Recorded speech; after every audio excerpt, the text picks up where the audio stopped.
The district has always been committed to excellence. From when I started in 2011, that's what we're known for, but it felt like we were at different schools, were rowing in all different directions. We knew that excellence was the goal, but how to get there, it was left up to like individual schools down to the classroom.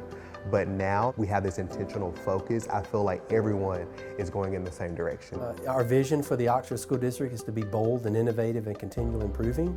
But when you're already high performing, sometimes the status quo can be good enough.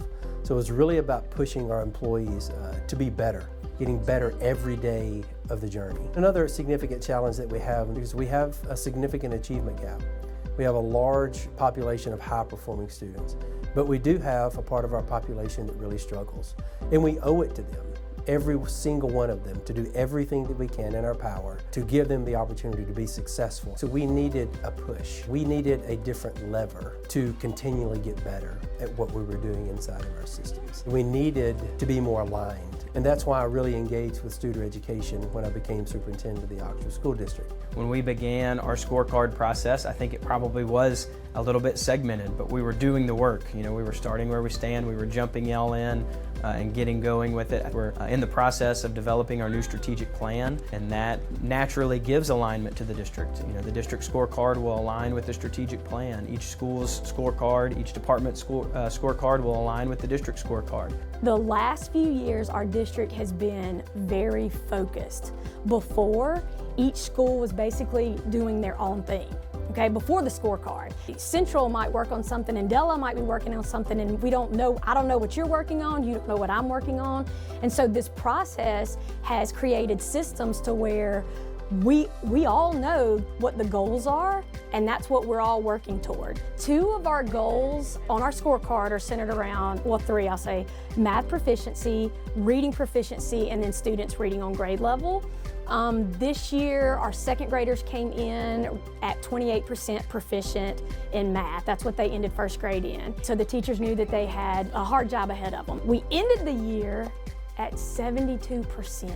In reading, our goal was to hit 69% reading on grade level, and I just calculated actually this morning and we hit 72%. And so as we go throughout the year, we have meetings about the data and to see if what we're doing is working or not working. The work that we're doing with improvement, I think we're seeing it work. It's connecting us into like one force, like one educational force is coming together with one goal. So it's helping us bridge the gap and come together as a whole district instead of so many different buildings within a district. We have the greatest superintendent, our superintendent, Mr. Robertson. He has just motivated and encouraged us at the beginning of the year, lays out the data and helps break down where we're going as a district and what our data is showing, like ways that we need to improve as a district.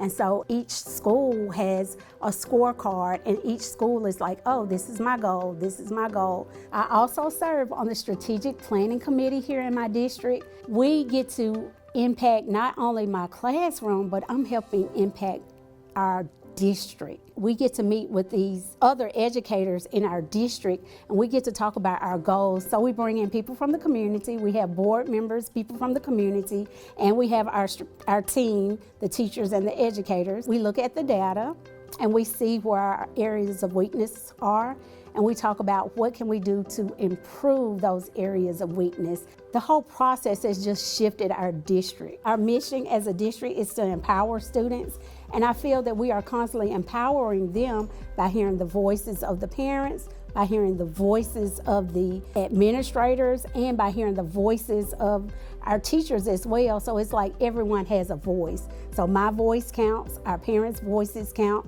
even our students, our second graders, their voices count as well. It's just amazing to me that I get to serve on this committee, because I'm not only just shaping just my little 42 students, but I get to shape thousands, over 5,000 students in the whole district. There is alignment from the superintendent, Mr. Robertson, all the way down to the classroom teacher and even our kids.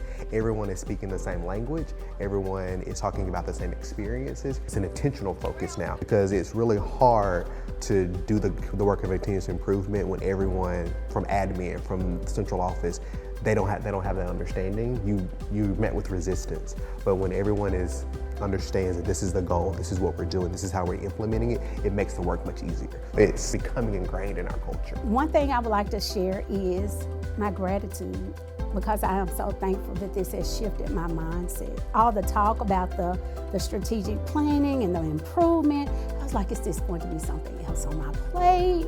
Our plate is already full, but as a result of the process that we're going through, it has just shifted my whole mindset to like, it's not about me at all. It's about the students that we teach, taking care of the parents, all of the stakeholders involved. It's about this whole community that we have the privilege to serve, and I am eternally grateful for that.